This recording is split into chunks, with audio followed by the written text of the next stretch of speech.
నమస్కారం, welcome to I dream. Health talks with Vijitha కార్యక్రమానికి స్వాగతం. ప్రస్తుతం మనతో పాటు ఉన్నారు general consultant doctor V Aditya Ranganath గారు. ఇప్పుడు వారితో మాట్లాడేద్దాం. నమస్తే అండి. నమస్తే అండి. ఎలా ఉన్నారు? బాగున్నాను మ్యామ్, థ్యాంక్ యూ. అయితే షుగర్ చాలా పెద్ద సమస్యగా మారిపోతుంది. చిన్నపిల్లల నుంచి పెద్దవాళ్ళ వరకు చాలా మందిలో చూస్తున్నాం. ఆహార రీత్యా కొంతమందికి వస్తే, జెనెటిక్స్ పరంగా కొంతమందికి, ఏదేమైతేనేంటి అందరిలో ఈ సమస్య అయితే ఎక్కువగా. ఇంట్లో నలుగురు ఉంటే ఇద్దరికి ఈ సమస్య చూస్తూనే ఉన్నాం. ఒకవేళ షుగర్ని రివర్స్ చేయాలి అంటే గనక అవకాశం ఉందంటారా? ఉంటే గనక ఆ టిప్స్ ఏంటో తెలియజేయండి. సో ఇప్పుడు డయాబెటీస్ వచ్చింది, లేకపోతే బీపీ వచ్చింది, థైరాయిడ్ వచ్చింది, లేకపోతే వాట్ ఎవర్, ఇదివరకు మనం విన్నది ఏంటి అని అంటే ఒక్కసారి వస్తే లైఫ్ లాంగ్ అది తగ్గడానికి ఆస్కారం లేదు. సో మనం ఏం చేయొచ్చు, కంట్రోల్లో పెట్టుకోవాలి. సో డ్రగ్స్, అదే మన మెడిసిన్ తీసుకుంటాము రెగ్యులర్గా, ఆపకుండా తీసుకుంటే కంట్రోల్లో ఉంటుంది కాబట్టి భయపడాల్సిన అవసరం లేదని చెప్పారు. అయిపోయింది, అది అక్కడతో అయిపోయింది. బట్ ఇప్పుడు రీసెంట్ అంటే చాలా ఇయర్స్ నుంచి మనకి తెలిసిందే ఏంటి అని అంటే వీటన్నిటిని కూడా మనం రివర్స్ బ్యాక్ చేసుకోవచ్చు. కాకపోతే ఆ పద్ధతి తెలియక, చాలామంది అవేర్నెస్ లేక ఇంకా అదే భయంతో ఇప్పటికీ ఉన్నారు. అంటే ఒక్కసారి వస్తే తగ్గదు, మనం ఖచ్చితంగా టాబ్లెట్స్ మీద బ్రతకాలి లైఫ్ లాంగ్. సగం ఆ థాటే ఇంకా అనారోగ్యం తీసుకొస్తుంది అనమాట. సో అసలైన నిజం ఏంటి అని అంటే డయాబెటీస్ని కూడా మనం రివర్స్ చేసుకోవచ్చు ఖచ్చితంగా. అంటే నేను చెప్తుంది రివర్స్ అంటే పూర్తిగా డయాబెటీస్ అసలు లేకుండానే మనం ఫర్దర్గా మనం జీవించవచ్చు, మన లైఫ్ లీడ్ చేయొచ్చు. అవకాశం ఖచ్చితంగా ఉంది. అంటే ఆరోగ్య సూత్రాలు పాటించడం వల్ల ఏంటండి మరి అవి? సో మెయిన్గా ఇప్పుడు డయాబెటీస్ రావడానికి కారణం ఒకటి ఇన్సులిన్ రెసిస్టెన్స్. సరే, ఇన్సులిన్ రెసిస్టెన్స్ అంటే ఏం లేదండి, ఇప్పుడు మనం ఎక్కువసార్లు తీసుకుంటాం, డే మొత్తంలో ఎక్కువసార్లు తినడం, లేదా ఏదైనా మధ్యలో గ్యాప్స్లో మళ్ళీ ఇప్పుడు లంచ్, డిన్నర్, పొద్దున్న బ్రేక్ఫాస్ట్కి మధ్యలో మళ్ళీ ఏదైనా టీ, ఏదో కాఫీ అలవాటు ఉంటుంది, లేదంటే ఇంకేదైనా స్నాక్స్ తింటాం. ఇలాంటి అలవాటు ఎక్కువ అయిపోయి ఏంటి అని అంటే మనం ఏది తిన్నా ఏది తాగినా, అంటే వాటర్ తప్పిస్తే మిగిలిన ఏది తీసుకున్నా మన బాడీలో ఇన్సులిన్ ప్రొడక్షన్ జరుగుతుంది. సో టైప్ 2 డయాబెటీస్ అంటాం ఏంటి, ఇన్సులిన్ ప్రొడక్షన్ ఉంటుంది మన బాడీలో, జనరేట్ అవుతుంది, కానీ ఆ కణాలు సరిగ్గా ఇన్సులిన్ని యూజ్ చేసుకోలేకపోతున్నాయి. దాన్ని టైప్ 2 డయాబెటీస్ కింద పరిగణిస్తున్నారు. ఒకవేళ ఇన్సులిన్ ప్రొడక్షనే లేదు బాడీలో, మన ప్యాంక్రియాస్ సరిగ్గా పనిచేయట్లేదు, అందులో ఐలెట్స్ ఆఫ్ లాంగర్హాన్స్ అని ఒక కణాలు ఉంటాయి, దాని నుంచే మనకి ఇన్సులిన్ వస్తుంది. సో ఇన్సులిన్ సరిగ్గా ప్రొడక్షన్ లేదు అని అంటే అది టైప్ 1 కింద మనం పరిగణిస్తున్నాం. చిన్నపిల్లల్లో కూడా టైప్ 1 అది చూడొచ్చు. సో ఇప్పుడు ఇన్సులిన్ ప్రొడక్షన్ జరిగి మనం తిన్న ప్రతిసారి మన గ్లూకోజ్ లెవెల్స్ ఏదైతే ఉందో అది మేనేజ్ చేయడానికి ఇన్సులిన్ ప్రొడక్షన్ జరిగి, అంటే స్పైక్ అయ్యి అది కంట్రోల్ తీసుకొచ్చి మళ్ళీ అది ఇన్సులిన్ తగ్గి, ఆ స్పైక్ తగ్గి మళ్ళీ మనం తింటున్నాం, మళ్ళీ పెరుగుతుంది కదా. ఇలా అస్తమానం పెరిగి తగ్గడం వల్ల మన బాడీ అలవాటు పడిపోతుంది ఆ ఇన్సులిన్, సెట్ అయిన ఇన్సులిన్ లెవెల్కి. సో ఇన్సులిన్ రెసిస్టెన్స్ వచ్చేస్తే ఏమవుద్ది, ఇదే గ్లూకోజ్ని, అంటే రోజువారీ తినే సేమ్ అదే మోతాదు ఒక గ్లూకోజ్ని మనకి ఇప్పుడు మెటబలైజ్ చేయాలి అని అంటే ఇన్సులిన్ ఈ మోతాదుకి మించి ఇంకా ఎక్స్ట్రా ప్రొడక్షన్ జరగాల్సి వస్తుంటుంది అనమాట. అంటే ఈ లెవెల్కి అది కంట్రోల్కి రావట్లేదు, దాన్నే ఇన్సులిన్ రెసిస్టెన్స్ అంటున్నాం. సో మనం చేయాల్సిన పని ఏంటి అంటే ఇన్సులిన్ రెసిస్టెంట్ తగ్గించి ఇన్సులిన్ సెన్సిటివిటీని మనం పెంచుకోవాలి ఒకటి. తర్వాత ఆహారంలో చిన్న మార్పులే, అంటే ఇప్పుడు డయాబెటీస్ మనం ఇది చేయాలి అని అంటే సరే ఏముంది రైస్ మానేయండి అని చెప్తారు, అంతే కదా, మాకు చాలా ఇబ్బంది, మేము చేయలేము అని అంటారు. అలా ఏం కాదు, కొన్ని పద్ధతులు ఉన్నాయి, నేను చెప్తాను ఇప్పుడు ఖచ్చితంగా. అది పాటిస్తే ఏకంగా డయాబెటీస్ చక్కగా కంట్రోలే కాకుండా రాబోయే రోజులు, అంటే మీకు ఫస్ట్ 3 months 4 months కంట్రోల్ తెచ్చుకుంటారు. ఆ పైనుంచి మనకి టార్గెట్ ఏంటి అని అంటే మనం వాడుతున్న మెడిసిన్ నెమ్మదిగా డోస్ తగ్గించుకోగలగాలి. అంటే తగ్గించగలగాలి అంటే ఆటోమేటిక్గా మనకి లెవెల్స్ తగ్గితే యాజ్ ఏ మీ డాక్టర్ కానీ మేము కానీ తగ్గించగలుగుతాం కదా. తగ్గించిన తర్వాత దీన్ని పూర్తిగా రివర్స్ బ్యాక్ చేసుకొని నార్మల్ లైఫ్, అంటే ఆ ఫుడ్ని తీసుకుంటూ చక్కగా మనం ఎలాంటి ట్రీట్మెంట్, అంటే ఈ డ్రగ్స్ తీసుకోకుండా ఉండడం. మళ్ళీ అది తగ్గిపోయిన తర్వాత మళ్ళీ పంచదార తినేస్తాం, మైదా పిండి తినేస్తాం, గోధుమ పిండి తినేస్తాం, లేకపోతే ప్రాసెస్డ్ ఫుడ్ తినేస్తాం. అంటే అసలు అదే మెయిన్ ప్రాబ్లం. అంటే high saturated fats, high carbohydrates ఉండడం వల్లనే మనకు వస్తుంది. ఇది వరకు వాళ్ళకి, అంటే మన పెద్దలకి అప్పట్లో ఎందుకు రాలేదంటే వాళ్ళు ఇవేం తీసుకోలేదు కాబట్టి వాళ్ళకి రాలేదు. సో మనం అది ఫుడ్డే ఇది ఫుడ్డే కదా, ఏదో నార్మల్ లైఫ్, అంటే తగ్గిన తర్వాత మళ్ళీ తినేవచ్చు అన్న వాళ్ళకి ఇది ఆన్సర్ చెప్తున్నా. సో అది కాదు, నార్మల్గా మీరు రైస్ తీసుకోవచ్చు, రైస్ పూర్తిగా మానే అవసరం లేదు, కాకపోతే రైస్తో పాటు కొన్ని తీసుకోవాల్సి ఉన్నాయి. సో చూడండి, సింపుల్ టెక్నిక్, హై కార్బోహైడ్రేట్స్ తీసుకోకూడదు, హై కాంప్లెక్స్ కార్బోహైడ్రేట్స్ తీసుకోకూడదు, తర్వాత హై సాచురేటెడ్ ఫ్యాట్స్ తీసుకోకూడదు. సో ఇవి తప్పిస్తే మరి మిగిలిన ఆప్షన్ ఏంటి? కొంతమంది ఇక్కడ ఏం చేస్తారంటే కార్బోహైడ్రేట్స్ తీసుకోకూడదు అన్నారు కాబట్టి పూర్తిగా కార్బోహైడ్రేట్స్ని తగ్గించేస్తున్నారు. అంటే నో కార్బోహైడ్రేట్ ఫుడ్ అంటారు, అలా వెళ్ళిపోతున్నారు. కీటో డైట్స్ అని అలా వద్దు. అలా అయితే ఏమవుతుందంటే మనకి ఇన్ని సంవత్సరాలు లేదా ఇన్ని జనరేషన్స్గా మనకి బాడీకి కార్బోహైడ్రేట్స్ అలవాటు, సో దాని డైజెషన్ అలవాటు. సో అక్కడి నుంచి మళ్ళీ అది బ్రేక్ డౌన్ అయ్యి గ్లూకోజ్ కింద మనకి కన్వర్ట్ అవుతుంది, మనకి శక్తిని ఇస్తుంది, బాగుంది. మీరు తినడం మానేస్తే ఒకటి మీకు కూడా బాడీకి అది కొత్తది ఏంటంటే కార్బోహైడ్రేట్స్ అసలు అది డైజెషన్ చేసే ఒక పద్ధతే మర్చిపోద్ది మన బాడీ. సో రేపు పొద్దున్న నార్మల్ సింపుల్గా కార్బోహైడ్రేట్స్ తీసుకున్నా దానికి చాలా కష్టపడాల్సి వస్తుంది. అండ్ ఈవెన్ ఒకవేళ జెనెటికల్గా నెక్స్ట్ జనరేషన్స్ పాస్ ఆన్ అయింది అనుకోండి, అది ఇంకా ఇబ్బందిగా. అంటే నార్మల్ అన్నమే మనం అరాయించుకోలేకపోవచ్చు, లేకపోతే నార్మల్ సమోసానే ఎంజాయ్ చేయలేకపోవచ్చు మనం. సో అట్లా సో సరే ఓకే, హై కార్బ్స్ అంటే తెలుసు, ఈ రైస్ నార్మల్గా తీసుకునేవి. ఈ రైసు తర్వాత ఈ మైదా గోధుమ పిండి ఇవన్నీ తినమని చెప్తుంటారు, అంటే రైస్ని తగ్గించి మైదా గోధుమ పిండి తినమని అంటారు కదా. సో అది కూడా రిఫైన్డ్ తీసుకుంటే, పంచదార లేకపోతే గోధుమ పిండి ఇవన్నీ రిఫైన్డ్ ఫ్లోర్ బయట కొని తెచ్చుకుంటే అది కూడా మళ్ళీ మనకు ప్రాబ్లమే.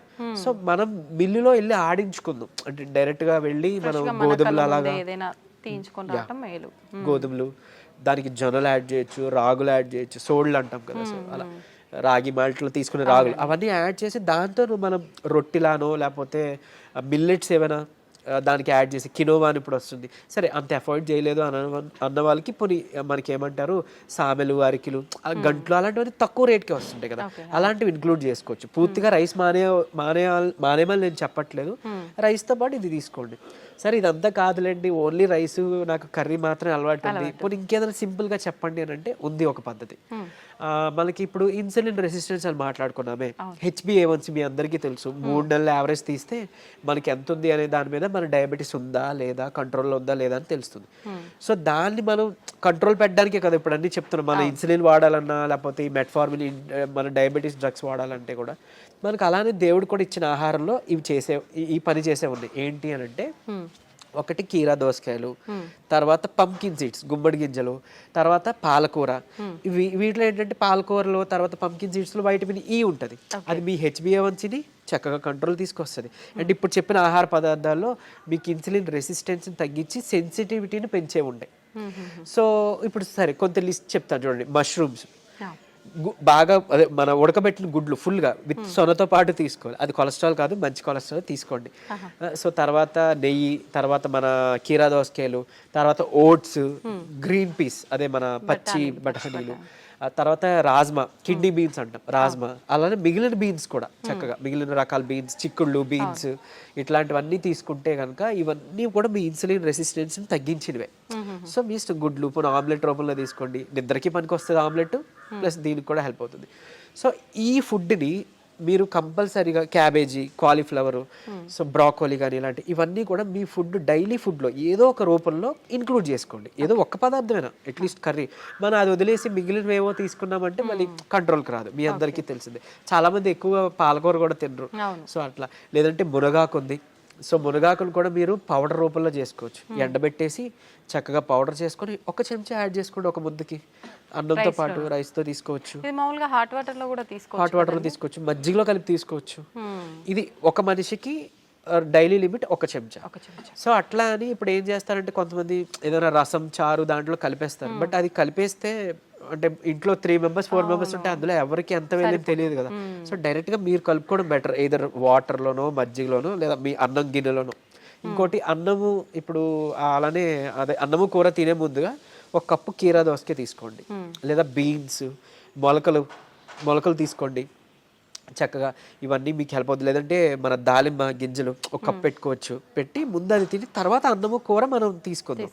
అలానే అన్నం తినే ముందు, టిఫిన్ తినే ముందు, నైట్ డిన్నర్ చేసే ముందు ఏం చేయొచ్చు అనంటే కొంచెం పెప్పర్ అంటే మన మిరియాల పొడి 1 చిటికెడు తీసుకొని నిమ్మరసం యాడ్ చేసి కొంచెం గోరువెచ్చని నీటిలో ఒక కప్పు లేదా 1 గ్లాస్ గోరువెచ్చని నీటిలో కలిపి తాగేసేయండి. ఎందుకు అనంటే ఇప్పుడు ఈ పెప్పర్లో ఉండే పైపరిన్ అనేది మన ఏమంటారు యాక్టివ్ ఇంగ్రీడియంట్, మెడిసినల్ వాల్యూ ఉండే ఇంగ్రీడియంట్. ఇది మన లివర్లో, ప్యాంక్రియాస్లో, అదే ఎక్కడి నుంచి అయితే ఇన్సులిన్ వస్తుందో అందులో అక్కడ డైజెషన్ ఎంజైమ్స్ని వాటిని కూడా మంచిగా ఇది ఏమంటారు మెటబాలైజ్ చేస్తుంది. కరెక్ట్గా మెటబాలిజం బాగా జరిగి ఎంజైమ్స్ అన్ని మంచిగా ఫంక్షన్ అయ్యేలా చేస్తుంది. సో తర్వాత ఇంకొకటి మోర్ ఓవర్ ఈ ఏవైతే కాంప్లెక్స్ కార్బోహైడ్రేట్స్ మన హై కార్బ్స్ అన్నాం కదా, దాన్ని బాగా కరెక్ట్గా డైజెషన్ జరిగేలాగా మెటబాలైజ్ అయ్యేలాగా ఇది హెల్ప్ చేస్తుంది. Okay. అండ్ ఈవెన్ మన పోషకాలు ఏవైతే ఉన్నాయో ఆకుకూరలోనో లేకపోతే మనం తీసుకునే ఫుడ్లోనో అవి మన వంట పట్టడం అంటాం కదా, మన అబ్జార్ప్షన్, అవి అబ్జార్బ్ చేయడానికి ఈ పైపర్ అదే ఐ మీన్ పైపర్ ఈ పెప్పర్ మన మిరియాలు పొడి చాలా బాగా హెల్ప్ చేస్తుంది. సో ఈ రూపంలో తీసుకున్నారనుకోండి, మీరు తిన్న తర్వాత పెరిగే షుగర్ లెవెల్స్ కంట్రోల్కి వస్తాయి. అండ్ ఈవెన్ మనకి లోపల ఫంక్షనింగ్ బాగా మెరుగుపడుతుంది. ఇకపోతే డయాబెటీస్ రివర్సల్ గురించి వద్దాం. సో నేను ఇప్పుడు చెప్పింది 3 months 4 months 3 to 4 months చేస్తే ఖచ్చితంగా మీ షుగర్ లెవెల్స్లో చాలా వరకు మీకు తగ్గడం మీరే గమనించుకుంటారు. మీరు ఇంత అద్భుతంగా పనిచేస్తుందా అని అంటారు. ఎందుకనంటే చాలా మందికి ఒకటి ఉండిపోయింది సైకలాజికల్గా, అంటే drugs I mean like what ever medicine మాత్రమే మెడిసిన్, ఫుడ్ అంటే జస్ట్ ఆహారం మాత్రమే. అసలు కాదు. మీకు గుర్తుంటుంటే ఎప్పుడైనా మీ నాన్నమ్మలు అమ్మమ్మలు మీకు ఎప్పుడైనా పొట్టనొప్పి వచ్చింది అని అంటే ఏదైనా వాము కొంచెం సాల్ట్ కలిపిస్తే వెంటనే తగ్గడం మనం గమనించి ఉంటాం. లేదంటే మెంతులు మింగేసి తాగేయండి వాటర్ అంటే, అవన్నీ ఎందుకు పనిచేస్తున్నాయి? ఇప్పుడు యాంటాసిడ్స్ ఏవో వెళ్ళి పరగడుపున మాత్రం మనం పైకి వెళ్ళి తెచ్చుకొని వేసుకుంటున్నాం. అవేం అవసరం లేకుండా వాళ్ళు బతికారు కదా. ఎలా బతికారు? ఇలానే. ఇవన్నీ ఫుడ్డే మెడిసిన్. మనకు ఒక మెడికల్ షాప్ ఉంది. ఎగ్జాక్ట్లీ. మనకి ఏదైనా అనారోగ్యం వస్తుంటే మెడికల్ షాప్ కి మనం బయటకు వెళ్ళొద్దు, మన కిచెన్ లోకి వెళ్ళాలన్నమాట. యాక్చువల్గా పోపుల డబ్బాలే మనకి డ్రగ్ ఇది అన్నట్లు, స్టోర్ అన్నట్టు. సో ఖచ్చితంగా ఇది వర్క్ అవుతుంది. అండ్ మోర్ ఓవర్ అంటే ఇప్పుడు మన బెర్రీస్ నుంచి ప్లాంట్స్ నుంచి ఎక్స్ట్రాక్ట్ చేసిన బెర్బరిన్ అనేది ఒక సప్లిమెంట్ ఉంటుంది ఆబ్వియస్లీ. సరే అది అందరూ వాడాల్సిన అవసరం లేదు, కానీ ఒక బూస్టప్ కింద పనికి వస్తుంది. అంటే ఎలా అయితే మనకి డయాబెటీస్ని మనకి తగ్గించడానికి మెట్ఫార్మిన్ అనే ఒక మెడిసిన్ తీసుకుంటున్నామో, సేమ్ ఇది కూడా అదే పని చేస్తుంది. కానీ బట్ మెట్ఫార్మిన్తో వచ్చే వైటమిన్ B12 డెఫిషియన్సీ ఇందులో లేదు, ఈ బెర్బరిన్లో లేదు. సరే ఓకే, అవైలబుల్ ఉన్న వాళ్ళు వాడుకుంటారు, అందరూ ఇది వాడాలని రూల్ లేదు. కానీ బట్ ఈ సింపుల్ టిప్స్ పాటించండి, ఇది ఒకటి. తర్వాత ఖచ్చితంగా ఒక 5 minutes వాకింగ్ ఉంటే చాలు. 5 minutes వాకింగ్ అంటే తిన్న తర్వాత ఒక 10 నిమిషాలు అలా 5 minutes వాకింగ్ చేస్తే చాలు. మీ ఆఫీస్ ఏరియా, మీ బెడ్రూమ్, మీ హాల్ ఎక్కడైనా ఆయాసం రావాలి, చెమటలు పట్టాలి, ఇట్లానే వాకింగ్ చేస్తేనే మనకి వర్కౌట్ అయినట్టు అని అస్సలు కాదు. బాడీ మూమెంట్ ఉండాలి. సో అది చేసుకుంటే చాలు, డయాబెటీస్ మనకి తగ్గుతుంది.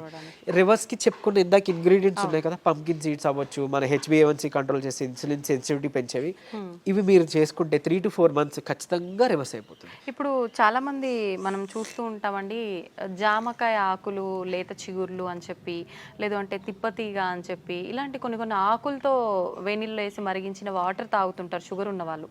ఇది వర్క్ అవుతుంది అంటారా?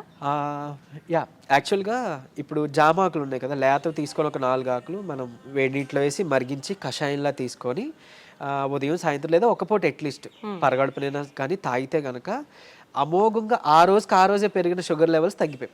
సో నేను ప్రీవియస్ వీడియోలో జామాకులు కషాయం గురించి చెప్పినప్పుడు చాలా మంది ఫోన్ చేసి అంటే ట్రై చేసి చక్కగా ఫస్ట్ నమ్మారు, ట్రై చేసి ఒక 2 daysలో వాళ్ళు ఫోన్ చేసి, సార్ అంటే మాకు 1 day 2 dayలోనే ఇంత బాగా పనిచేస్తుంది, కంటిన్యూ చేయొచ్చు అంటారా, ఎక్కువ కాలం అన్నారు. బేసిక్గా చేయొచ్చండి, చేసుకోండి అని చెప్పారు.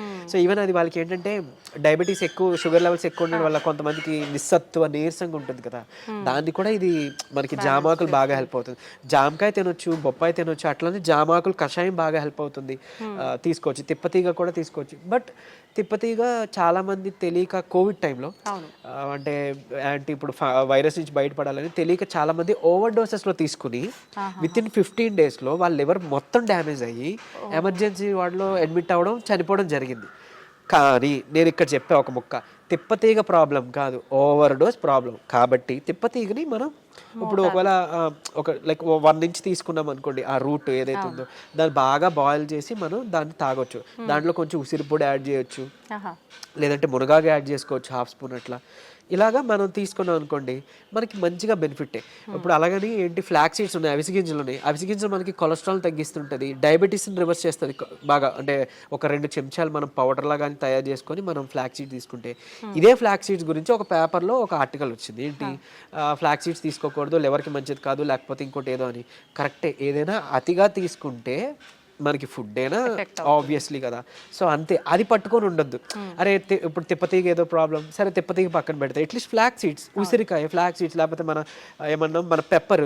సో ఇట్లాంటివి ఉన్నాయి కదా, వీటి వల్ల ఏం చేయటం జరగదు, డ్యామ్ షూర్ మంచిదే. సో లిమిట్లో తీసుకోండి. ఇంకోటి ఫ్లాక్ సీడ్స్ గురించి ఇప్పుడు మాట్లాడుకున్నాం కాబట్టి చాలా మంది తెలియక దాన్ని పౌడర్ చేసి స్టోర్ చేసుకుంటున్నారు. వద్దు, అది ఏంటి అని అంటే ఆక్సిజన్కి సెన్సిటివ్ అనమాట, ఎయిర్ సెన్సిటివ్ యాక్చువల్గా. దీన్ని మనం ఎంత ఎయిర్ టైట్ దీంట్లో స్టోర్ చేసుకున్నా, ఎంత అమోఘంగా పనిచేస్తుందో ఇది అంత చేడ్ చేస్తుంది స్టోర్ చేస్తే, ఆక్సిడైజ్డ్ అయిపోయి మనం ఎంత ఇది చేసినా అది అయిపోతుంది. సో ఫ్రెష్గా తయారు చేసుకోండి. ఒక 2 చెంచాలు చిన్న మిక్సీ గిన్నెలో మాత్రం అవుతుంది, పెద్ద మిక్సీ గిన్నెలో అవ్వదు. సో చేసుకొని మీరు బటర్ మిల్క్లో మిక్స్ చేసుకోవచ్చు. కొలెస్ట్రాల్ తగ్గుతుంది, డయాబెటీస్ రివర్సల్కి హెల్ప్ అవుతుంది. అండ్ ఈవెన్ మనకి బయట బనానా ఫ్లోర్ అని దొరుకుతుంది, అరటి దీని నుంచి తీసిన పిండి. సో అది ఆన్లైన్లో వాటిలో అవైలబుల్, దాన్ని తెచ్చుకోండి. ఒక చెంచా చక్కగా బటర్ మిల్క్ దీంట్లో మిక్స్ చేసుకోండి. ఈ ఫ్లాక్ సీడ్స్ని మిక్సీలో పౌడర్ చేసుకోండి, పరగడుపునే తాగండి. మీకు డయాబెటీస్ని రివర్స్ చేయడానికి హెల్ప్ అవుతుంది. ఎందుకు అంటే రెసిస్టెన్స్ స్టార్చ్ అదన్నీ ఉంటేనే మనకి యూజువలీ చాలా ఇదనమాట. సో డయాబెటీస్ రివర్స్ చేయడంలో ఈ అరటి ఫ్లోర్ ఏదైతే ఉందో అమోఘంగా పనిచేస్తుంది. ఒక్క చెంచా చాలు, మీరు తినే దాంట్లో ఎందులోనూ కలుపుకోవచ్చు. ఈవెన్ ఏమంటారు, మీరు తినే ఏదైనా అట్టు రొట్టెలో వేసుకోండి, లేదంటే ఇలా బటర్ మిల్క్లో మిక్స్ చేసుకోండి. ఇది ఖచ్చితంగా మీ డయాబెటీస్ రివర్సల్కి హెల్ప్ అవుతుంది. సో ఎందుకు ఇన్సులిన్ రెసిస్టెన్స్ మనకి మెయిన్గా రివర్స్ అవుతుంది కదా, అంతే. ఇదే సీక్రెట్ ఫార్ములా, ఇది నమ్మి చేయండి. నిజంగా చెప్తున్నా, మీరు ఇయర్స్ డ్రగ్స్ అది వాడాల్సిన అవసరం లేదు. అండ్ ప్రీవియస్గా ఒక వీడియోలో నేను చెప్పాను, లైక్ పరగడుపున ఒక చెంచా కలబంద గుజ్జు తీసుకోండి అని. అది నేను ఎక్కడో మెడికల్ క్యాంప్కి వెళ్ళినప్పుడు ఒక ఆవిడ నా వీడియో చూసారంట, ఆవిడ కంట్రోల్ అయింది. సో మీరు ఇదివరకు వాడేవారు కదండి ట్యాబ్లెట్, ఈ నెల చాలా వరకు తగ్గింది. ఏం చేశారంటే, మీ వీడియో చూసాను సార్, యాక్చువల్గా కలబంద గుజ్జు చెప్పారు, పరగడుపును తీసుకోవడం మొదలు పెట్టాను, నాకు ట్యాబ్లెట్ తగ్గిపోయింది, సగానికి సగం డోస్ తగ్గిపోయింది. And with in next 2nd or 3rd monthలో ఆవిడకి పూర్తిగా నేను ఆపేశాను, ట్యాబ్లెట్ తీసుకోవాల్సిన అవసరం లేదు, ఆవిడకి డౌన్ అయిపోతుంది. సో అంత బాగా పనిచేస్తాయి మనకి దేవుడిచ్చిన ఇవన్నీ మెడిసిన్సే. సో ఇందులో చెప్పింది ఏదైనా వాడుకోండి. మీకు ఏం పని చేసిందో కమెంట్లో చెప్పండి. సో మిగిలిన వాళ్ళకి ఇన్స్పైరింగ్గా ఉంటుంది. అండ్ ఏది పని చేయలేదో లైక్ నాకు తెలిసినప్పుడు నేను సజెస్ట్ చేయగలుగుతాను మీకు ఆల్టర్నేట్గా. ఓకే, థ్యాంక్ యూ అండి. నిజంగా చాలా యూస్ఫుల్ టిప్స్ అనేది తెలియజేయడం జరిగింది. నమస్తే.